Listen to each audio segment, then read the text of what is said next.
இல்ல அவர் டிஎம்கேவை எதிர்க்கிறது ஒரு விஷயம். இன்னொரு பக்கம் வந்து அவர் வந்து ஏடிஎம்கேவை ரொம்ப அண்டர் எஸ்டிமேட்டா இல்ல அத ஒரு லிஸ்ட்லே இல்ல, ஆட்டத்திலே இல்ல. டிவிகே வெஸ் டிஎம்கே தான் களம் இருக்கு அப்படின்னு ஒரு விஷயத்த திரும்ப திரும்ப இன்சிஸ்ட் பண்றாரு. அது உண்மையில எல்லாமே ஏடிஎம்கே அவ்வளவு வீக்கா இருக்காங்களா? அது எல்லாமே பாஜக குடுக்குற அசைன்மென்ட்ஸ் தான். நீ ம். திமுகவ கடுமையா விமர்சனம் பண்ணு. அதிமுகவ மட்டமா விமர்சனம் பண்ணு. உனக்கு குடுத்த டாஸ்க் என்ன அப்டின்னா, சிபிஐ விசாரணைக்கு அப்புறமா இஸ்லாமியர், கிறிஸ்துவர், தலித்துகள் ஓட்ட பிரிச்சிரு. ஏன்னா, இவங்க 3 பேருமே இப்ப அதிருப்தியில இருக்கிறாங்க. ஆட்டோமேட்டிக்கா இந்த 3 பேரோட ஓட்டு யாருக்கு போகும்? இப்ப விஜய் இங்க இல்ல அப்டின்னா யாருக்கு போகும்? டிஎம்கேக்கு தான். சாலிடா அங்க தான் போகும். கூட்டணி கட்சிகள் டிஎம்கே போகும்.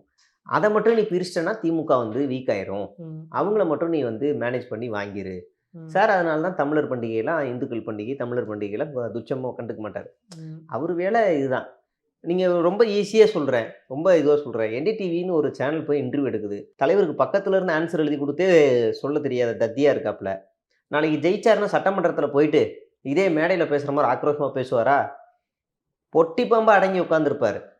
எப்படி ஜெயலலிதா பக்கத்துல வந்து இப்படி எடப்பாடி இப்படி உட்கார்ந்து இப்படியே இருப்பாங்களோ, எல்லாரும் இருப்பாங்களோ, அந்த மாரி சட்டமன்றத்துல இப்படியே இருப்பாங்க. ஏதோ ஒரு தொகுதியில கடைசியில இருக்க ஒரு எம்எல்ஏ, ஏதோ ஒரு முடுக்குல இருக்க ஒரு எம்எல்ஏவோட வாய்ஸ் அதிகமா ரைஸ் ஆகும். ஓ! இப்படிதான் பேசணுமான்னு அவர் பாடி லாங்குவேஜையும் அதையும் நடிப்பையும் பார்த்துக்கிட்டு இருப்பாரு. சட்டமன்றத்துக்கு போனா கூட. அவ்வளவுதான் ஒர்த் அவரு. நீங்க வந்து சுய புத்தியும் இல்ல, சொந்த புத்தியும் இல்ல. ரொம்ப இன்ஜெக்ட் பண்ணா தான் அது அது எமோஷனலாவே வெளிய வரும். இவரு வந்து மாற்றத்த குடுப்பாரு, மண்ணாங்கட்டிய குடுப்பாரு அப்படின்னு இவரு பேசல. இவர சுத்தி இருக்கிறவங்கள பேச வைக்கிறது. இப்ப இந்த சேனல் நீங்க என்ன இன்டர்வியூ எடுக்குறீங்க. இது எதுல ஒளிபரப்பாகும்? எங்க சேனல்ல டெலிகாஸ்ட் வேற ஏதாவது சேனல் இத வெளியிடுமா? இல்ல. அவங்களுக்கு என்ன தேவ இருக்கு? விஜயே ஒரு சேனல் இன்டர்வியூ எடுக்குது. ம். ம். ஏன் மற்ற சேனல்ல அவரு அந்த சேனல்ல பேசின இன்டர்வியூ ஏன் மற்ற சேனல்ல கொஸ்டின் ஆன்சர்ன்னு வெளிய ரிலீஸ் ஆகுது? ம். இப்போ விஜய தாண்டி இங்க தமிழ்நாட்டுல எத்தனையோ அரசியல்வாதிகள் இருக்காங்களே. எடப்பாடி இருக்காரு, ஸ்டாலின் இருக்காரு, எல்லாரும் இருக்காங்க. இல்ல மற்ற ஸ்டேட்ல கூட எல்லாம் வச்சுக்கோங்க. ஏன் அங்க பேசின கேள்வி பதில் மட்டும் எல்லா அவங்க பேசினா வரமாட்டேங்குது, இல்ல இவர் பேசினா அதுதான் வருது. அவரோட உச்சகட்ட பாப்புலாரிட்டி. ஸோ இது அவரோட பாஜகவோட யுக்தி. ம். நீங்க மோடி ஏதாவது சேனல்ல பேட்டி குடுத்தாருன்னா, இங்க இருக்க எல்லா மெயின் ஸ்ட்ரீம்லயும் வரும். மோடி பரபரப்பான பதில், ம். தீயாய் பறந்த கேள்வி. இல்ல மோடி வந்து பிரைம் மினிஸ்டர். ஸோ அவரோட விஷயத்த வந்து நீங்க மோடி இல்ல, அப்ப அமித்ஷா எடுத்துக்கலாமா? Amit Shah central minister of course. அப்படி எடுத்துக்கலாமா? அப்ப அப்ப அவங்க ரேஞ்சுக்கு இவரு எப்படி நீங்க கொண்டு அதான் வருவீங்க? கேட்கிறேன். அந்த அளவுக்கு ஆ. இவருக்கு பாப்புலாரிட்டி இருக்கு. டிஆர்பி அந்த மாரியான ரீசனுக்காக விஜயோட பாப்புலாரிட்டிய மீடியாக்கள் யூஸ் பண்ணிக்கிறாங்க. அப்ப அப்படிதான? ரஜினியோட இன்டர்வியூ ஏன் பெருசா போ மாட்டேங்குது? வேர்ல்டு ஸ்டார் அவரு. ம். ரஜினி வந்து அவர் பொலிட்டீஷியனா இருந்த நேரம் அவருக்கான ஒரு பீக் இருந்துச்சு. இப்ப அவர் அந்த பாலிடிக்ஸ்ல இருந்து விலகுறதா ஓப்பனா. அஜித் வந்து இன்டர்வியூ குடுத்தாரு. ம். 2 கேள்வி மட்டும் வைரல் ஆச்சு. ம். ஒண்ணு கரூர். அஜித்த பத்தி பேசுனது, விஜய் பத்தி பேசுனது மட்டும் வைரல் ஆச்சு. ம். அதுக்கு முன்னாடி விஜய் நான் யாருக்குமே சப்போர்ட் இல்லன்றதும் வைரல் ஆச்சு. ம். ஏன் ஒட்டுமொத்தமா அந்த பேட்டியில குடுத்த எதுவுமே கார்டா வரல, நியூஸா வரல? ம். நீங்க அவரும் இன்னும் பெரிய ஆள் தானே. அஜித்தும் விஜயோட கம்பேர் பண்ணும்போது அவரும் பெரிய ஆள். அவருக்கு ஏன் வரல? ம். ம். நீங்க இது இது இது என்னன்னா, இப்போ ஒரு ஈவென்ட் நடக்குது. ஒரு மெயின் ஸ்ட்ரீமும் லைவ் போடணும். எத்தன லைவ் போடுவான்? ஒரு லைவ் தான் போடுவான். ஸ்டேஜ பார்த்த மாரி ஒரு லைவ் போடுவான். விஜய்க்கு மட்டும் தான் விஜய் கக்கூஸ்ல இருந்து, விஜய் வீட்டு வாசல்ல இருந்து, விஜய் காரோட டயர் கீழ இருந்து எல்லா இடத்துலயும் லைவ் வைப்பாங்க. இப்ப நீங்க ஒரு சேனல் ஃப்ரீயா லைவ் போடுமா? அவ்வளவு தான தர்மம் பண்ற அளவுக்குலாம் எந்த சேனலும் சென்னையில மெயின் ஸ்ட்ரீம் கிடையாது. ஒரு லைவுக்கும் எவ்வளோ போகும்னு நமக்கு தெரியும். அப்ப இது இறங்குதா இல்லையா? இவருக்கு மட்டும் ஏன் இவ்வளோ ஓவர் பப்ளிசிட்டி? அப்ப இது பெய்டு ப்ரமோஷன் தானே. நான் சொல்றேன் என்னன்னா, நம்ம சென்னையில நீங்க இந்த செட் டாப் பாக்ஸ்ல செய்தி சேனல்கள் இருக்குல்ல. அதுல ஒரு ஆள் லைவ் போடுங்க. நாங்க ஈவென்ட் நடத்துறோம். எங்களுக்கு வந்து லைவ் போடுவோம். உங்க சேனல்ல செய்தியா வெளியிடுங்க அப்படின்னா, அவங்க ஒரு அமௌண்ட் சொல்லுவாங்க. இதெல்லாம் பண்ணி குடுங்க அப்படின்னு சொல்லுவாங்க. அவன் ஒண்ணு விஜய்க்காக நான் சேனல் நடத்துறேங்க. நான் போடுறேங்க. 10 லைவ் நான் போடுறேங்கன்னு வருவாங்களா? இல்ல அவர் ஒரு டாப் ஸ்டாரா இருக்காரு அண்ட் பொலிட்டிக்கலா இருக்கிறதுனால அதுக்கு பெரிய டிஆர்பி இருக்கும்னு சொல்லி மீடியாக்கள் 15 லைவ் போடுவாங்களா? 15 லைவ்னா எந்த அளவு டிஆர்பி இருக்கோ அதுக்கு ஏத்தாப்புல என்கேஜ் ஆறாங்கன்னு நம்ம புரிஞ்சுக்கலாம்.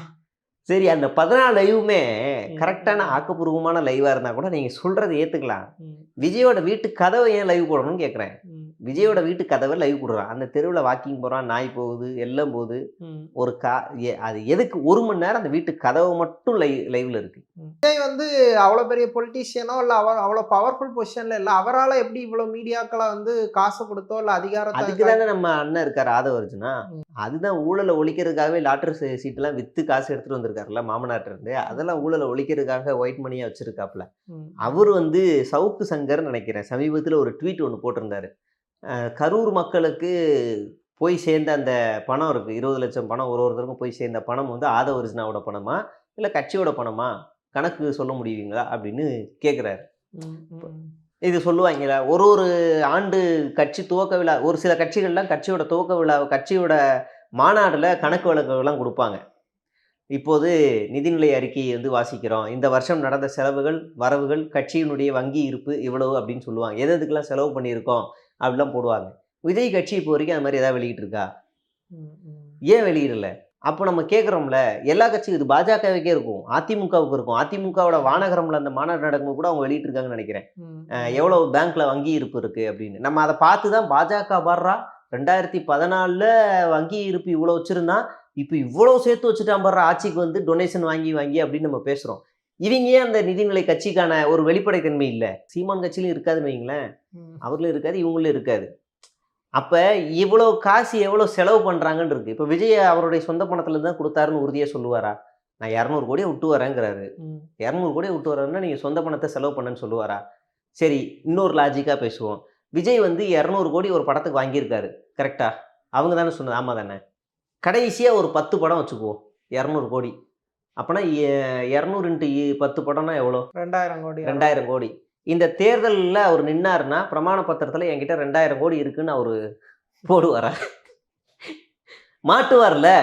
ஏய் என்ன அப்படின்னு கேட்டுருவோம்ல, நம்ம மாட்டுவார்ல. விஜய் சீமான 1 ரூபான்னு தானே போட்டு மாட்டினாப்ல. இவர் மாட்டுவார்ல. வெறும் நான் 10 படத்துக்கு தான் சொல்றேன், ம். கடைசியா 10 படம் இல்ல தான். அதான் இப்ப நீங்க சொல்ற அலிகேஷன் எல்லாமே எல்லா அரசியல் தலைவர்களுக்கும் பொருந்தும். ஒவ்வொருத்தரும் அவங்களோட லிவிங் ஸ்டைலை கம்பேர் பண்ணும்போது அவங்க தாக்கல் பண்ற வருமானம்ங்கிறது ரொம்ப கம்மியா தான் இருந்திருக்கு. அவங்க வெளியில வந்து யாருமே வந்து சொன்னதில்லை எனக்கு மாத வருமானம் இவ்வளவு. கமல்ஹாசன் முதற்கொண்டு, கமல்ஹாசன் தான் எனக்கு தெரிஞ்ச அதிகமா தாக்கல் பண்ண வருமானம் ஆமா, அவர் தாக்கல் பண்ணதுல கம்பேரிட்டிவ்லி அதிகம். மத்த ஆக்ட்ரஸை விட ஆமா, கமலுக்கு அதிகமா அதிகமா இருக்கும். தான் காட்டினாங்க. ம். ஆனா நம்ம என்ன கேட்குறோன்னா, யாரும் வெளியில சொன்னதில்லை. இப்ப மு.க. ஸ்டாலின் வந்து என்னன்னா, நான் வந்து நான் வேலைக்கு போறேன், என் தனி வருமானம்னு சொன்னதில்லை. நிறைய அமைச்சர்கள் காலேஜ் ஸ்கூல்லாம் வச்சிருக்கிறாங்க, ம். அவங்கள்ட்ட என் வருமானம்னு யாரும் வெளியில வந்து சொன்னதில்லை. அவங்க கூட சுத்துறவங்களும் யாரும் சொன்னதில்லை. ம். விஜய் வந்து அவங்க மேடையில இருக்கவங்களே ஆதவர்ஜனாவே 200 கோடியை விட்டு வர்றாருன்னு மேல இருக்கவரே சொல்லியிருக்காப்ல. ம். 200 கோடியை விட்டு வர்றாருன்னா நம்ம ஜஸ்ட் ஒரு 10 படம் தான். இது வரைக்கும் விஜய் எனக்கு தெரிஞ்சு ப்ரொடக்ஷன்லாம் பண்ணதில்லை. ம். ம். ப்ரொடக்ஷன் பண்ணியிருந்தா கூட காசெல்லாம் ப்ரொடக்ஷனில் நாசமாக போச்சுன்னு ஒரு கணக்கு கொடுக்கலாம். ம். இல்லை குதிரை இதர ரேஸ் ஓட்டியிருந்தாருன்னா அதில் கணக்கு கொடுக்கலாம். இல்லைன்னா லாட்ரி கிட்ரி விற்றுருந்தாருன்னா ஓகே, அது நீங்க சொல்ற விஷயத்த வந்து நம்ம பிரமாண பத்திரம் வரும்போது வரும்போது தான் டிஸ்கஸ் பார்க்குறோம். பண்ணலாம். அப்போ இவர் சொந்த காசு செலவு பண்ணியிருக்காரா இல்லையான்றது கூட அதில் தான் வரும். ம். ம். இல்லை நம்ம கண்டுபிடிச்சிடலாம். எந்த சேனலுமே எந்த மாநாடுக்கும் எந்த ஒரு கட்சியோட இதுக்கும் ஒரு சேனல் வந்து அவங்களுக்காக ஃபுல் ப்ரமோஷன் பண்ணாது. இல்லைன்னா அந்த கட்சியோட சேனலாக மாறிடும். ம். அந்தந்த ஈவெண்ட்டுக்கு அந்தந்த சேனல் வந்து விஜய்க்கு ப்ரமோட் அப்போ பண்ணும். ஊடகங்கள் வந்து ஒரு அதீத முக்கியத்துவம் கொடுக்குது அப்படின்றீங்க. அது வந்து அவரோட பாப்புலாரிட்டி ரீசனா இல்ல இவங்க வந்து பெரிய அளவு இறக்குறாங்க. மணி இறக்குறாங்க. ஓகே. எந்த சேனலுக்கும் அவசியம் கிடையாது. அவங்க நீங்கள் ஒவ்வொரு சேனலும் பார்த்தீங்கன்னா ஃபஸ்ட்டு ஒரு சோப்பு விளம்பரம் வரும், வந்த உடனே வெற்றி நடை போடும் தமிழகமேன்னு ஒரு ஆடு வரும், ம். அடுத்ததாக ஒரு சென்ட் விளம்பரம் வரும், அதுக்கு அடுத்து விடியல்னு ஒரு பாடல் வரும், அடுத்து ஒரு இன்னொரு ஆடு வரும், அதுக்கப்புறம் பாமக வரும், இன்னொரு ஆடுக்கு அடுத்து டிவியை உடைக்கிற ஆடு வரும். அதாவது ஒரு விளம்பரத்திலேயே உங்களுக்கு எல்லா கட்சியோட ஆடு வந்துடும். யாருக்கும் அவங்க முக்கியத்துவம் கொடுக்க மாட்டாங்க, ம். அது பாட்டுக்கு ஓடிக்கிட்டே இருக்கும். அப்படி இருக்கும்போது விஜயோட கட்சியை ஒரு சேனலும் தன்னை காட்டிக்க விரும்பாது. ம். ம். ஈவெண்ட்டை பயன்படுத்தி அவங்க நல்லா சம்பாரிச்சுப்பாங்க. அப்போ இந்த ஈவெண்ட்டை பயன்படுத்தி ஒவ்வொரு சேனலுக்கும் காசு தண்ணியாக இறைக்கப்படுது. அவ்வளோதான், இது முக்கியத்துவம் கொடுக்குறாங்க. அவங்களுக்கு என்ன கணக்குன்னா, நான் ஒரு யூடியூப் சேனலாக இருந்தால் இன்னைக்கு ஈவெண்ட் நடக்குதா, நான் 1000 ஷார்ட்ஸ் போடுறேன், 1000 ஷார்ட்ஸ் போட்டுடுறேன், ஒரு இல்லை 100 ஷார்ட்ஸு, ரொம்ப ஜாஸ்தியாக சொல்கிறேன், 100 ஷார்ட்ஸ் போட்டுடுறோம், 2 லைவு, விஜய் பேசுகிறது எல்லாம் போட்டுடுறோம். இது வந்து எல்லா பிளாட்ஃபார்ம் இன்ஸ்டா, ஸ்னாப்சாட் எல்லாத்தையும் போட்டு பப்ளிஷ் பண்ணி உங்கள்கிட்ட லிங்காக கொடுத்துட்றோம் அப்படின்னு ஒரு அக்ரிமெண்ட் போட்டு வாங்கிடுவாங்க. அந்த 100 ஷார்ட்ஸில் இவங்களுக்கு என்ன போடுறதுன்னு தெரியாமல், சே என்ன எளிமையான மனுஷன், அவர் செருப்படுத்த அவரே தட்டுறாரு, அப்போ என்ன புசியானந்தன் தட்டி கொடுப்பாரா? இல்லை ஆதவர்ஜுனா அவர் வளர்த்திக்கு குனிஞ்சு எடுத்து கொடுப்பாரா? இல்லைன்னா கையில் வந்து பாதத்தை வச்சு நீங்கள் நடந்து போங்க, சே என்ன மனுஷன், அவர் காலால் அவரே நடக்கிறாரு. சரி, விஜய வந்து அவங்க ஏதோ ஒரு வகையில கொண்டு போய் ஒரு மக்கள்கிட்ட ரீச் பண்றாங்க, இல்ல அதுக்கு மீடியாவையோ இல்ல சோசியல் மீடியாவையோ ஒரு மாதிரி யூஸ் பண்றாங்க. இதுதான் நான் முன்னாடியே சொன்னேன். பாஜகவோட யுத்தியை தான் விஜய் கையாளுறாரு. ம். ம். மோடிங்கிறது யாருக்காவது இந்திய நாடு முழுவதும் தெரியுமா? குஜராத் கலவரத்துக்கு அப்புறம் மோடின்ற பேச்சு அமுங்கி போயிடுச்சு, அவ்வளோதான். மோடி எப்படி டெவலப் ஆகப்படுறாருன்னா பிரசாந்த் கிஷோர் மூலியமா. மோடி உட்கார்ந்த சேர் 10 லட்சத்துக்கு சேல்ஸ் போச்சு. உட்கார்ந்த சேர். அதே கம் டு விஜய். விஜய் எச்சி வச்சு குடிச்ச எச்ச டம்ளர் 10,000 ரூபாய்க்கு வாங்கிட்டு போனான் மாவட்ட செயலாளர். அவன் வாங்கி என்ன இல்ல செய்ய? அதான் நான் இப்போ ஒரு அறம் சார்ந்த அரசியல் பத்தி பேசும்போது விஜய் பண்றது தப்பு. ஆனா இப்போ உள்ள இந்த சமகால அரசியல்ல ஏதோ ஒரு வகையில வெற்றி தான் இலக்கு அப்படிங்கும்போது விஜய் வந்து ஏதோ ஒண்ணு பண்ணி வெற்றியை நோக்கி நகர்றாருன்னு தானே நம்ம புரிஞ்சுக்கணும். இல்ல இந்த ஸ்ட்ராட்டஜிக்கெல்லாம் ஒர்க் வெற்றியை ஆகாதுன்னு நோக்கி சொல்றீங்களா? நகர்ற மாதிரிலாம் நமக்கு இன்னும் தெரியல. இப்போ ஒருவேளை விஜய் நாளைக்கே வேங்கை வயல் பிரச்சனையில உள்ள உட்காந்துக்கிட்டு இந்த சமூக மக்கள் தான் அப்படின்னு உட்கார்ந்தாருன்னா, இல்லைன்னா இந்த சமூக மக்களுக்காக நான் கடைசி வரைக்கும் நிற்பேன் அங்கே போய் உட்கார்ந்தாருன்னா நான் கொஞ்சம் யோசிப்பேன். இப்போ வேங்கை வயலுக்கு திமுக காரணம்னு சொல்லிக்கிட்டு இருக்கானுங்கல்ல, திமுகவில் இருக்கிற எம்எல்ஏவோ இல்லை அமைச்சரோ இல்லை யாராவது ஒரு மாவட்ட செயலாளர் தான் இதுக்கு காரணம்னு அங்கே இருக்க 2 பிரிவு மக்கள் யாராவது சொன்னாங்களா? இல்லை இந்த திமுக வந்து ஏதாவது 2 பிரிவு மக்கள் பக்கம் நின்று ஸ்டாண்ட் எடுத்துச்சா? கிடையாது. அவங்க சட்ட ரீதியாக என்ன பண்ண முடியுமோ பண்ணிட்டாங்க. ஆனால் இவங்க சொல்கிறாங்க, சரி நீ சொல்லிட்டு போ, அவங்க தான் காரணம். ஓ ஸ்டாண்ட் என்ன? நீ போய் நின்று நீ வெற்றி பெறணும் அப்படின்னா ஏதோ ஒரு சமூக மக்கள் பக்கம் போய் நின்று இருந்தேன்னா ஓகே வெற்றிக்காக யோசிக்கிறான். பரந்தூர் போயிட்டு வந்த அப்டேட் கேட்டியா? அடுத்து என்ன அப்டேட்டு? அவன் அடி வாங்கியிருக்கான், வழக்கு வாங்கியிருக்கான், உன் வக்கீல் யாரையாவது அமிச்சியா? இது வெற்றிக்கானது. விஜய் நம்மளை வெற்றி கெடுக்கிறாரு. துப்புரவு பணியாளர் போராட்டம் நடத்துகிறாங்க, வீட்டுக்கு கூப்பிட்டு பார்த்தேன். அதுக்கப்புறம் அப்டேட் என்ன? போ உட்காந்தியா? நர்சிங் போராட்டம் என்ன அப்டேட்டு? உன் போய் இந்த கரையான் தான் புத்துக்கட்டும்.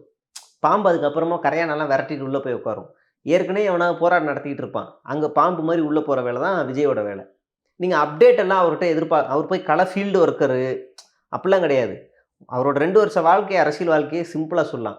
மாதத்துக்கு ஒரு வாட்டி வருவாப்பில், தீய சக்தின்னுவாப்பில், போய் தூங்கிடுவார். மறுபடியும் மாதம் ஒரு வாட்டி வருவார், நல்ல நேரம் நல்ல நாள் பார்த்து முகூர்த்த நாளாக பார்த்து வருவார், பேசுவார், தூங்கிடுவார். அவ்வளோதான். டிசம்பர் மாதம் மட்டும் அதிகமாக இருப்பார். ஏன்னா பட ப்ரொமோஷன் வரப்போதுன்னா ஒரு நடிகர்களும் அந்த மாதம் மட்டும் கொஞ்சம் ஆக்டிவாக படத்தை ப்ரொமோட் பண்ணுறதுக்கு எல்லா இடத்துலையும் போய் இன்டர்வியூ கொடுக்குறது எல்லாம் பண்ணுவாங்க. சாரால் பட ப்ரொமோஷனாக போக முடியாது. அதனால் அரசியல் ப்ரொமோஷனாக பண்ணிக்கிட்டார். நீங்கள் வேணால் அந்த டேட்டா எடுத்து பாருங்கள். டிசம்பர் மாதத்தோட விஜயோட ஆக்டிவ் மட்டும் அதிகமாக இருக்கும், மீதி எல்லாம் ஜாஸ்தியாக இருக்கும். படம் ரிலீஸ் ஆகாதுன்னு கிறிஸ்மஸ்க்கு அப்புறம் தெரிஞ்சு போச்சு, படம் சைலண்ட்டு 4. அப்போ கிறிஸ்மஸ்க்கு அப்புறம் போய் படுத்தவர் தான் அதோட சரியாக 1 வருஷம் கழிச்சு, 1 மாதம் கழிச்சு அப்புறமா 25ஆம் தேதி வெளியில் வராரு. அவ்வளோதான். படம் தான் அவருக்கு முக்கியம். ஓகே, இப்போ விஜயால வெற்றியை நோக்கி நகர முடியாது அப்படிங்கிறீங்க. ஆனால் அவர் கண்டிப்பாக ஒரு ஸ்பாய்லராக இருப்பார் அப்படிங்கிறது பலரோட ப்ரெடிக்ஷன். ஏடிஎம்கேக்கு இருப்பாரா இல்லை டிஎம்கேக்கு ஸ்பாய்லரா? தான். ஏடிஎம்கேக்கு தான். இல்லை சிறுபான்மையினர் ஓட்டு முஸ்லீம்ஸ் ஓட்டை பிரிக்கிறது மூலமா சிறுபான்மையினர் ஓட்டு எப்போ வந்து அதிமுக பாஜகவோட கை கோத்துச்சோ அப்போவே அங்கேருந்து விலகிட்டாங்க, முடிஞ்சிருச்சு. அப்போ அது டிஎம்கேக்கு போக வேண்டிய ஓட்டை தானே அப்போ விஜய் பிரிக்கிறாரு. கரெக்ட். இப்போ வரைக்கும் திமுகவுல இருந்து ஏதாவது ஒரு ஸ்போக் பர்சன் இல்லை ஒரு அறியப்பட்ட முகம் யாராவது ஒரே ஒரு நபர் தாவேகாவுக்கு போயிருக்காங்களா? இல்லை. அதிமுகவுக்கு போன பட்டியல் மட்டும் கொடுங்க. அதிமுகவுல இருந்து தாவேக்கு போன பட்டியல் ஓரளவு கணிசமா இருக்கும். நிறைய பேருக்கு. அப்படியே கம் டு நாம் தமிழர் கட்சி நிறைய பேருக்கு. அப்ப இங்க பாதிக்கப்பட்டது யாருன்னா நாம் தமிழர் கட்சியில இருக்கிற இஸ்லாமியர்கள், கிறிஸ்துவர்கள், அதிமுகவில் இருக்கிற இஸ்லாமியர்கள், கிறிஸ்துவர்கள், அவ்வளவுதான். நீங்க இந்த இந்தியா கூட்டணில இருந்து யாராவது, நீங்க திமுக விசிகாவில இருந்து யாராவது போயிருக்காங்களா? ஒரே ஒரு தரித்திரம் பிடிச்ச ஆளு மட்டும் போயிருக்காரு. அதுக்கு அடுத்து கம்யூனிஸ்டுகள்ல போயிருக்காங்களா? ஒரு துளி செங்கலை கூட உருவ முடியாது. அது ரொம்ப அடுத்து. அதுக்கு மேல பின்னாடி இருக்கிற வேல்முருகன் கட்சியில இருந்து யாராவது போயிருக்காங்களா? கிடையாது. அப்ப நீங்க எதுவுமே அங்க ஒரு செங்கலை கூட அவங்களால நகர்த்த முடியல. நிர்வாகிகள் அந்த மாதிரி ஒரு பொசிஷன்ல இருக்கிறவங்க போல. பட் ஓட்டர்ஸ் வந்து ஒரு மாதிரி ஃப்ளோட்டிங் ஓட்டர்ஸ் வந்து விஜய் நோக்கி நகரதுக்கு வாய்ப்பு இருக்குது தானே? நீங்கள் அப்படி கணக்கு போட்டிங்கன்னா ஒன்றுமே, நான் ரொம்ப சிம்பிளாக சொல்கிறேன். எதுக்கு விஜய் கூட போகணும்னு ஒரு கேள்வி வரும். இப்போ நான் இந்த தெருவுக்கு வந்திருக்கேன், இந்த தெருவுலேயே அந்த இன்டர்வியூ சேனலுக்கு வந்திருக்கேன். இந்த தெருவில் ஒரு 10 வீட்டில் போயிட்டு இந்த லோக்கலில் யாராவது அரசியல்வாதி யாராவது இருக்காங்களான்னு ஒரு சர்வே எடுங்க. 2 பேரை சொல்லுவான். ஒன்று அதிமுகவாக இருக்கும், இல்லைன்னா திமுகவாக இருக்கும்.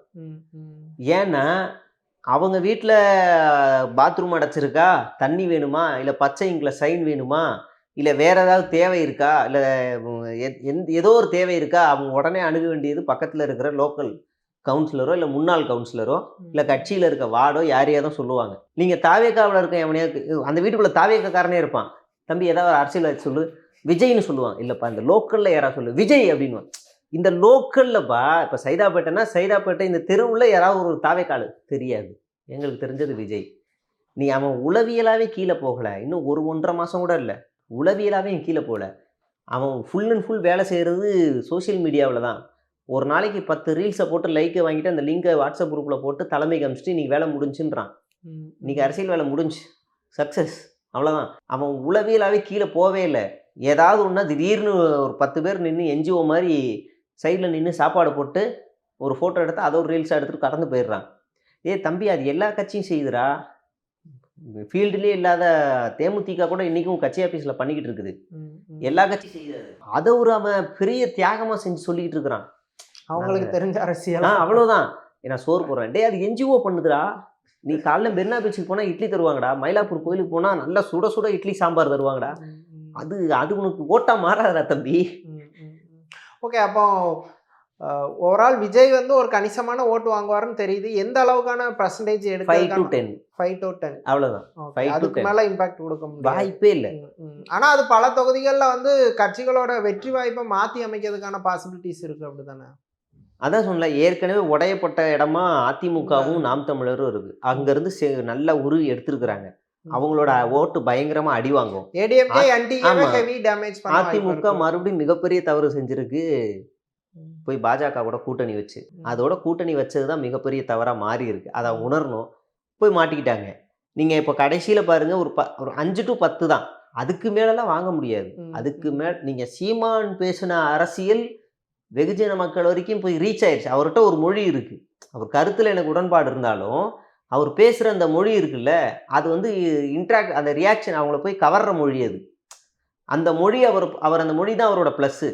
கருத்தியலா பேசியே அவங்ககிட்ட போய் ரீச் ஆயிடுச்சு. ஆனா இங்க என்ன பிரச்சனை அப்படின்னா, எலெக்ஷன் டேட் அறிவிச்சிட்டாங்கன்னா ஏதோ ஒரு தொகுதி, ஆண்டிப்பட்டியோ இல்லை தஞ்சாவூர்லையோ இல்லை கன்னியாகுமரியில ஏதோ ஒரு தொகுதியில ஒரு வேட்பாளர் நிற்கிறாருன்னா குறைஞ்சபட்சம் அந்த வேட்பாளர் கூட ஒரு 50 பேர் போகணும்.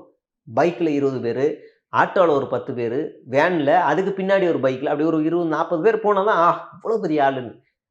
நான் வேணால் எழுதி தரேன். பாதி தாவேகா வேட்பாளர்லாம் சுயேட்சை வேட்பாளர் மாதிரி தனித்தனியாக போய் ஓட்டு கேட்பாங்க. 234 கேண்டிடேட் போடுறதுக்கு டிவிகேக்கு கெப்பாசிட்டி இல்லைன்னு ஒரு கடுமையான விமர்சனம் இருக்கு. ஸ்டில் அப்படிதான் இருக்கா? கண்டெஸ்ட் பண்ணுவாங்களா? வேட்பாளர் இருக்கிறாங்க. வேட்பாளர் 234 இந்தியா முழுவதும் நிப்பாட்டுறதுக்கு அவங்கள்ட்ட ஆள் இருக்கு. ஆனா ஒரு சுயேட்சை வேட்பாளர் மாதிரியே ஒரு கெப்பாசிட்டி எண்ணிக்கையா இருக்கு. இப்போ இந்த ஆஃபீஸில் 20 பேர் வேலை செய்கிறோம். தம்பி ஆளுக்கு ஒரு தொகுதியில் போய் நில்லு. ஓகேண்ணே அப்படின்னு. தம்பி அதுக்கு முன்னாடி டெபாசிட்டுக்கு ஒரு 25,000 ரூபாடா. இல்லைண்ணே நான் நிற்கலை. அவ்வளோதான், ஓடிடுவாங்க. அது மட்டும் இல்லைடா தம்பி, தேர்தல் வேலைக்கு செலவு செய்யணும்டா. கூட ஒரு 30 நாளைக்கு ஆள் வருவாங்க. அவங்களுக்கு திங்க சாப்பிட எல்லாம் பண்ணி கொடுக்கணும். துண்டு, banner, poster, bit notice, van, அதுக்கு பெட்ரோலு, இதெல்லாம் செஞ்சு கொடுக்கணும். அப்படியே ஒரு பந்தல் போடணும், பூத் அமைக்கணும். இதுக்கெல்லாம் எப்படியும் குறைஞ்ச ஒரு 10-20 லட்சம் ஆயிரும்டா. இல்லைண்ணே நான் வேட்பாளர் கூட இருந்து வேலை செய்கிறேண்ணே, நமக்கு இது செட் ஆகாதுண்ணே. அந்த நிலைமை தான் இருக்கு. ஒரு ஸ்ட்ராங் கேண்டிடேட்ஸ் கிடையாது. ஸ்ட்ராங் கேண்டிடேட்ஸ் இல்லை, நபர்கள் இருக்காங்க. அப்போ இவங்க என்ன டீலிங் போடுறாங்கன்னா, டிகே பிரபுவை கூப்பிட்டு 2 சீட்டு தரோம். ஒன்று உனக்கும் செலவு பண்ணிக்கோ, பக்கத்து சீட்டுக்கும் செலவு பண்ணிக்கோ. அதை ஒரு டீல் போட்டார். நான் நின்றுக்கிறேன், எனக்கு ஒரு தொகுதி கொடுத்துருங்க, எனக்கும் சேர்த்து நான் விஜய்க்கும் சேர்த்து செலவு பண்ணிக்கிறேன், அவர் எங்கே நிற்கிறாரோ அதுக்கும் சேர்த்து நான் செலவு பண்ணிக்கிறேன் அப்படின்னு. திருச்செங்கோடில் ஐஆர்எஸ் அதிகாரி அருண்ராஜ் விட்டு போட்டார், நான் இங்கே தான் நிற்க போகிறேன் அப்படின்னு. பாவம் அவருக்கு தெரியல, அந்த தொகுதியோட பேக்ரவுண்ட் என்னன்னு தெரியல, டப்பா டான்ஸ் ஆட போகுது. இந்த மாதிரி பல தொகுதிகளில் கேப்சர் பண்ணுறதுக்கு ஒரு 4-5 பேர் தான் இருக்கான். பணம் இருக்க பார்ட்டி தேடுது, அவ்வளோதான், வேற எதுவுமே இல்லை இவனுங்கிட்ட. அப்படியே வேட்பாளர் 234க்கும் கிடச்சிட்டாலும் 30 நாள் வேலையெல்லாம் விட்டுட்டு லீவ் போட்டு தேர்தல் பிரச்சாரத்துக்கு இவங்களுக்கு ஆள் வருவாங்களான்னா கஷ்டம். திமுகவில் வருவான், அதிமுகவில் வருவான், நாம் தமிழில் வருவான். ஏன்னா அவங்க வந்து ஒரு மாதம் வேலைக்கு போகலனாலும் அவங்களால சமாளிக்க முடிய பேக்கப் இருக்குது. தாவேகாவில் அப்படி இல்லை. நான் அவங்க அனலைஸ் பண்ணது தான். கான்ட்ராக்டில் வேலைக்கு போகிறாங்க, மெக்கானிக் ஷெட்டில், கம்பெனியில், ஸ்விக்கி ஓட்டுறான், எல்லாம் 15,000. அவன் அதிகபட்சமாக அந்த கட்சியில் வேலை செய்கிறவனோட சம்பளம் என்னவா இருக்குன்னா, டாக்ஸி ஓட்டிக்கிட்டு அப்படி இப்படின்னு சேர்த்து ஒரு 30,000 எவனும் தாண்டலை. 70% தாவேகா உறுப்பினர்கள் 30,000 சம்பளம் தான் வாங்குறாங்க. அப்படின்னா தொழிலாளர்கள். அவன் ஒரு நாள் லீவு போட்டால் கேஷுவல் லீவு, சில பேருக்கு 2 லீவ் வருது, சிக் லீவ் சேர்த்து 3 நாள் போட்டான்னா லாஸ் ஆஃப் பே, சமாளிக்க முடியாது. வந்தால் ஞாயிற்றுக்கிழமை மொத்தமாக காட்டுவானுங்க கூட்டத்தை, அவ்வளோதான். அதனால தான் இந்த பிரச்சாரமே என்னென்னா சனி ஞாயிறு ஒட்டி நம்ம எல்லோரும் கிண்டல் பண்ணோம், இவன் ஸ்கூல் பசங்க நடத்துகிறான்னு. வேலை லீவுக்காக ஒரு நாள் லீவு இந்த லீவ் கூட மாத்திக்கோ. அதுக்காக தான் அந்த கூட்டமே போட்டது. சனி ஞாயிறா வாங்க அப்படின்னு. அவங்க எடுத்த அனாலிசிஸ் இது. ஓகே. 20,000 30,000 சம்பளத்துல இருக்கவன் விட்டுட்டு வரமாட்டான். அப்படியே கூப்பிட்டு அவனுக்கு லாஸ், அவன் மாச கடைசியில பார்ப்பான் சம்பளத்துல 10,000 லாஸ் ஆஃப் வந்துச்சுன்னா வெறி ஆயிடுவான். காசு தரல உனக்குலாம் ஓட்டு போடணும்னா அவனே மாத்தி போட்டு வந்துருவான். அவனே வெறியாகி போட்டு மாத்திட்டு வந்துருவான். லாஸ் சீரியஸாவே எனக்கு உங்களுக்கும் எனக்குமே இருக்கும். லாஸ் ஆஃப் பேல ஒரு 2,000 கம்மியாயிடுச்சுன்னா பெரிய கமிட்மெண்ட். அப்பனா அவனுக்கு அந்த வெறி வரும். இவன் என்ன செலவு பண்ணி இறக்குனாலும், இப்போ நீங்க என்னடா உனக்கு மாசம் என்னடா 30,000 தானடா, நான் 40,000 தரேன்டா, ஒரு மாசம் வேலைக்கு போக வாடான்னா வந்துருவானா? வரமாட்டான். திரும்ப அவனுக்கு இன்னொரு வேலை யார் வாங்கி தருவா? வேலையை விட்டுட்டு வர்றதுக்கான வாய்ப்பு இல்லை. அதுக்கான திரும்ப இன்னொரு வேலை யார் வாங்கி தருவா? அவன் 4 வருஷம் 5 வருஷமா நல்லா ஜாலியா ஓனர்கிட்ட பேசிட்டு வருது. அவன் அந்த சீக்கிரலையும் இவங்க சமாளிக்கணும். இப்ப இதுல தான் அவங்க கான்சென்ட்ரேட் பண்ணிக்கிட்டு இருக்கிறாங்க. எப்படி இதை சமாளிக்கலாம், சர்க்கியூட் பண்ணலாம், வெளியில இருந்து ஆள் இறக்கலாமா அப்படின்னு. இதுல தான் இவங்களுக்கு பெரிய சிக்கலே தவிர, வெற்றியை நோக்கி ஓடுறாங்க. ஆல்மோஸ்ட் இவங்க இவ்வளோ பர்சன்டேஜ் வாங்கிட்டாங்க அப்படிலாம் இல்லை. தேர்தல் பிரச்சாரத்துக்கே இவங்களுக்கு ஆள் இல்லை. நட்சத்திர வேட்பாளர்னு எத்தனை பேர் போவாங்க? எத்தனை பேர் இருக்காங்க நட்சத்திர வேட்பாளர்? அதிகபட்சம் ஒரு 10 தொகுதி வேணா இவங்களால ஸ்ட்ராங் கேண்டிடேட்டை நிப்பாட்ட முடியும். அந்த 10லயும் 4 ரொம்ப குறி வைப்பாங்க. 4ல் விஜய் 1 ஜெயிக்க வைப்பாங்க. அவரும் முடிஞ்சுன்னா அவ்வளோதான், மனசு விட்டுருவாங்க. பெரியார் தத்துவத்தை இங்கே இருவாங்க. இந்த நாட்டு மக்களும் நாசமாக போட்டு வந்து திடீர்னு சொல்லுவாங்க காமராஜரே தோக்கடிச்சவன் அப்படின்னு அப்படியே சொல்லுவாங்க. அந்த மாதிரி வந்து பேச ஆரம்பிச்சிருவாங்க இவனுங்க. ஓகே சேகரா, தமிழ்நாடு அரசியல் குறித்து பல விஷயங்களை ரொம்ப விரிவாக பேசுனீங்க. நன்றி. நன்றி.